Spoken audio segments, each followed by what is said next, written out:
Hi guys, welcome to Goa series. ఈరోజు day 6 of 100. So నేను ఈరోజు వేగటార్ బీచ్ గురించి చెప్తాను.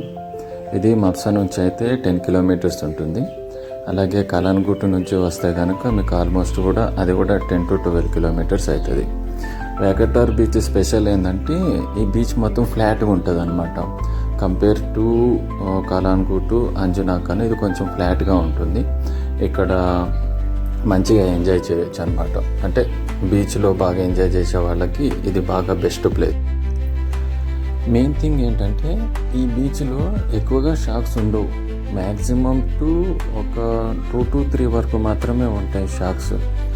మీకు కనిపిస్తున్నాయి కదా, ఇవి చాలా లోపలికి ఉంటాయి. 2 షార్క్స్ ఉంటాయి చాలా లోపలికి. ఈ 2 షార్క్స్ కాకుండా ఎంట్రన్స్లో లెఫ్ట్ సైడ్కి ఒక షార్క్ ఉంటుంది అనమాట. టోటల్ 3 షార్క్స్ మాత్రమే ఉంటాయి. ఇప్పుడు మీకు కనిపించే ఈ షార్క్స్ దగ్గర వరకు మాత్రం ఎక్కువగా ఫారినర్స్ వచ్చినప్పుడు మాత్రము ఇక్కడ టైం స్పెండ్ చేస్తారనమాట. ఇక్కడ ఒక 1-2 అవర్స్ ఇక్కడే టైం స్పెండ్ చేసి వెళ్తారు. అండ్ ఇంకొక థింగ్ ఏంటంటే ఈరోజు కొంచెం వేడి కూడా బాగుంది. ఓకే, అందుకేనేమో ఇక్కడ మొత్తం శాండ్ కూడా వైట్ కలర్లో కనిపిస్తుంది అనమాట నాకు.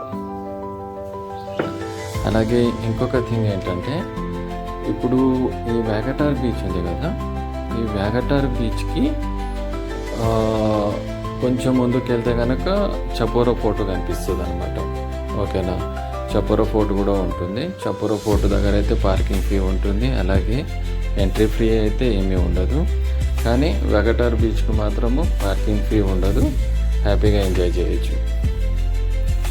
చెప్పాను కదా, ఆ ఎంట్రన్స్లో శివుని టెంపుల్ కూడా ఉంటుంది, చిన్నది శివుని టెంపుల్. ఇది ఒక షాక్ అనమాట.